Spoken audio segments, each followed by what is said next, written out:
សម្បែបលក្ខណៈគ្រួសារបន្តិចបងប្អូនចាហើយនេះជាលើកទី1ហើយដែលខ្ញុំកំង oyster និយាយទៅខ្ញុំអត់ដែរហ៊ានហូបទេដោយសារវាជាប្រភេទរបស់ឆៅអញ្ចឹងណាហើយនៅពេលដែលខ្ញុំចាគេដាក់ oyster មកដំបូងមុននឹងហូបហ្នឹងគឺខ្ញុំហាត់មើលសិនដល់ហាត់ទៅមានអារម្មណ៍ថាដូចឆ្អាបដល់ហើយបើសិនជាខ្ញុំអត់រៀនហូបទេគឺប្រកាសជាខាតលុយហើយខ្ញុំគិតថាបើសិនជាគេហូបបានហេតុអីក៏ខ្ញុំហូបអត់បានដល់ដាក់មកគ្រាប់ទៅបងប្អូនចាំបាច់ក្រូចឆ្មាឡើងជូរហើយដាក់អំបិលបន្តិចមានអីរៀងឆ្ងាញ់ដែរចាដាក់2គ្រាប់ទៅរៀងឆ្ងាញ់ដែរប៉ុន្តែគិតថាអត់ហ៊ានហូបច្រើនទេព្រោះអីវាជាប្រភេទរបស់ឆៅវាអត់សូវល្អសម្រាប់សុខភាពយើងអញ្ចឹងណា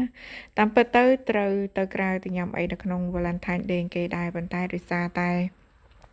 មេឃចានៅខាងខ្ញុំនេះគឺវាភ្លៀងទាំងយប់ទាំងថ្ងៃអញ្ចឹងហើយក៏ពជាម្ដងថ្ងៃនឹងហ្មងទៅ